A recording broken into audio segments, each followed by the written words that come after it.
दस्तूर बचाओ कमेटी मालेगांव की तरफ से हमने ख़वातीन का अलामती कैंडल मार्च निकाला था काले झंडों के साथ। उसमें अभी जो फौरी तौर पर हुआ है, मणिपुर में ख़वातीन के साथ जो अक़लियती समाज की ख़वातीन के साथ बेइज्जती हुई और वो FIR दर्ज होने के बाद भी किसी का अरेस्ट नहीं हुआ। यहाँ तक कि 3 महीने तक हिंदुस्तान को खबर ही नहीं थी कि इतना बड़ा जुल्म ख़वातीन पे हुआ है। और जब मुख्यमंत्री से ये पूछा गया, वहाँ के बीजेपी के मुख्यमंत्री से, तो उन्होंने जवाब में कहा कि कोई एक FIR ऐसी नहीं है, ऐसी सैकड़ों FIR है।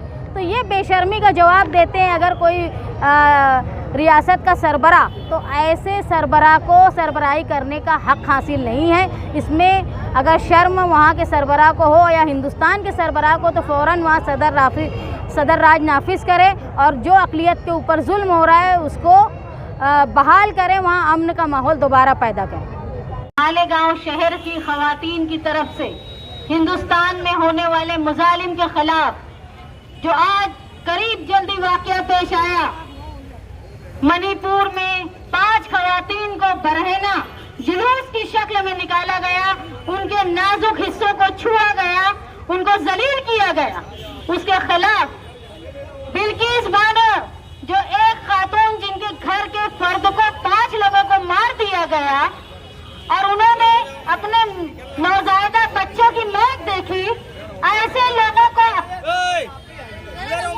बिल्किस बानो पर हुआ जुल्म और जो जालिम कातिल जानी जेल में थे उनको आजादी के दिन हुकूमत ने रिहा किया।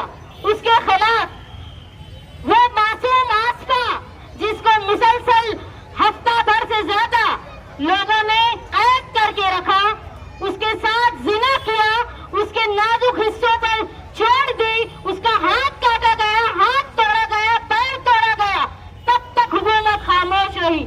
वो रही हुकूमत जो हिंदुस्तान कहता है कि ये मुल्क नहीं हमारी माँ है।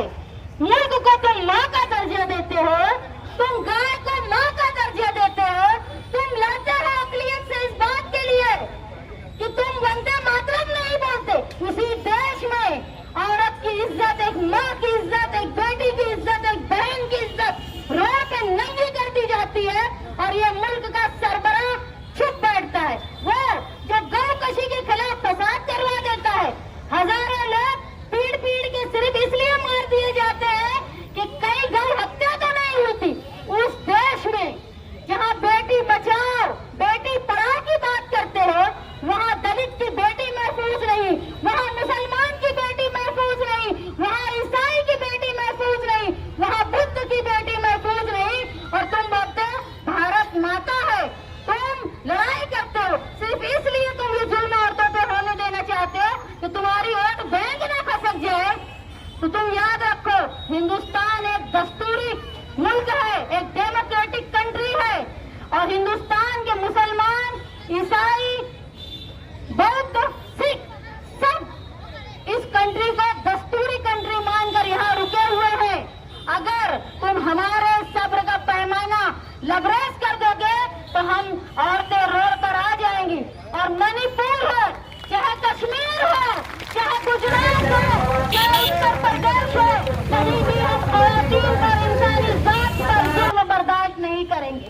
तुम भारत माता बोलते हो, तुम बेटी पढ़ाओ बेटी बचाओ बोलते हो और जब एक बच्ची की जान महफूज नहीं रहती, एक औरत की जान महफूज नहीं रहती, तुम बताओ वो जो औरत जिसको नंगा करके रोड पर दौड़ाया गया, चलाया गया, जिसकी वीडियो बनाई गई, उसका शौहर फौज में था, फौज में जो कारगिल की जंग में हिंदुस्तान की हिफाजत करने में दुश्मनों से लड़ा था, उसकी बीवी की इज्जत महफूज नहीं रहती हिंदुस्तान में।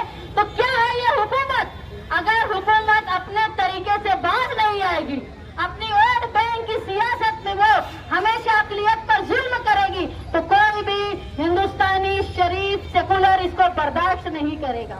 जहेज पर मरने वाली लड़कियों पे जुल्म हम बर्दाश्त नहीं करेंगे, अक़लियत पर मारी गई लड़कियों को हम बर्दाश्त नहीं करेंगे। सिर्फ इसलिए मार दिया जाए कि कोई मुसलमान है, वो बर्दाश्त नहीं करेंगे। और मेरी इस मुल्क की प्रेसिडेंट जो खुद एक खातून है, वो आदिवासी समाज से ताल्लुक रखती हैं, उनसे मेरी गुजारिश है कि आप ये बेटी बचाओ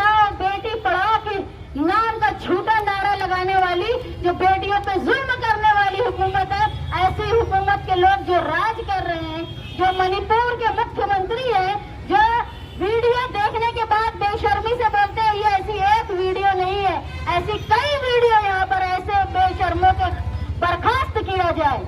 जिन लोगों ने बिल्किस बानो के जानियों को रिहा किया उनको दोबारा कैद किया जाए, उनको सजा दी जाए। जिन्होंने आस्था का कत्ल किया, उसकी इज्जत लूटी, उनको फांसी की सजा दी जाए। सजा तो सिर्फ फांसी की हो, इज्जत का बदला जान हो, जान। औरत की इज्जत, उसका बदला जान हो। ऐसे वाकयात मणिपुर में एक नहीं हो, कई वाकये हुए जो वहाँ के मुख्यमंत्री ने कहा। हमारी सदर जमहूरिया से दरख्वास्त है कि वो मणिपुर की हुकूमत को फौरन सदर राज नाफिज करे, वो बर्खास्त करे और वहाँ पर सुप्रीम कोर्ट की एक आजाद जजों की आजाद बेंच बनाई जाए जो उस पर कार्रवाई करे और खातियों को सजा दे, सजाए मौत दे। हम यहाँ तमाम जमा हुई खवातीन आस्था के लिए इंसाफ मांगती है। हम आज यहाँ जमा हुई खवातीन उस दलित लड़की यूपी की, उसके लिए इंसाफ मांगती है जिसको आनंद फानंद में मार दिया गया, उसके साथ जिना किया गया और फिर पुलिस की निगरानी में उसको जला दिया गया। इसकी मजम्मत यहाँ करती है।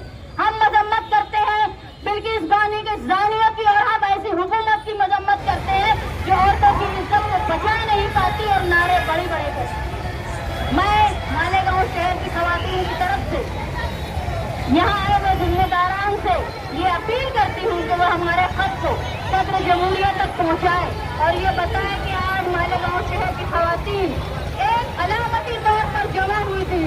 ऐसा ना हो अभी कैंडल मार्च है, आगे सैंडल मार्च भी होगा हमारा और उसके बाद ऐसे ऐसे मार्च होंगे कि हुकूमत भी हिल जाएगी। मालेगांव शहर की खवातीन ने हमेशा जुल्म के खिलाफ आवाज उठाई है, न सिर्फ खवातीन की बल्कि अगर किसी नाजुक जात पर चाहे वो मर्द क्यों ना हो, जुल्म कभी मालेगांव शहर ने बर्दाश्त नहीं किया। आज आप लोग बड़ी शॉर्ट नोटिस में, बहुत कम वक्तों में इतनी ज्यादा खवातीन यहाँ जमा हुई हैं। मेरी आप लोगों से दरख्वास्त है कि जब जब मेरे शहर पे, मेरे मुल्क पर, मेरी कौम पर, मेरे नस्ल पर, हमारे पूरे कौम पर अगर आफत आए तो आप इसी तरह बहादुरी से रजिया सुल्ताना का रूप लेके हाजिर रहेंगी। मालेगांव की तारीख रही है साथी निहाल अहमद साहब के वक्त से कि दुनिया में कहीं भी जुल्म हुआ हो, चाहे अफगानिस्तान में हुआ हो, चाहे इराक में हुआ हो, चाहे दुनिया के फलस्तीन में हुआ हो, किसी भी कोने में जुल्म हुआ हो, मालेगांव शहर ने हिंदुस्तान को तहरीक की राह बताई है। आज आप इस तारीखी दिन के साथ में हमारे हो, आज आप एक तारीखी दिन बना रहे हो जहाँ हिंदुस्तान में सबसे पहले मुस्लिम खवातीन ने जमा होकर अपना एहतजाज दर्ज किया। मैं आप सबकी दस्तूर बचाओ कमेटी की तरफ से शुक्रगुजार हूँ और उम्मीद करती हूँ कि जब जब नस्ल इंसानी पे आफत आएगी आप लोग हमेशा बहादुरी से मुकाबला करने के लिए हाजिर रहोगी। हमने जो राष्ट्रपति महामहिम राष्ट्रपति को जो मिलेगा ताकि उन मजलूम औरतें और मजलूम लोग सिर्फ वहाँ पर वो एक वीडियो, औरतों का यही एक वाक्य नहीं है, सैकड़ों लोग वहाँ मारे जा रहे हैं। ना स्टेट की सरकार उस पर ध्यान देती है, ना सेंट्रल गवर्नमेंट उस पर ध्यान देती है, मगर तुम्हारा यहाँ तक आना, उनके साथ खड़े होना, ये बताता है कि तुम जागने वाली कौम हो और किसी भी समाज, किसी भी मजहब पर अगर जुल्म होगा तो मालेगांव शहर की औरतें उनके साथ हर वक्त खड़ी रहेंगी। ये चिंगारी जो आज आपने यहाँ लगाई है, मैं ये मानता हूँ ये हिंदुस्तान भर में इसके असरात पड़ेंगे। दूसरे शहरों में भी आपको देखकर लोग उन मजलूम औरतों के लिए, उन मजलूम लोगों के लिए खड़े होंगे।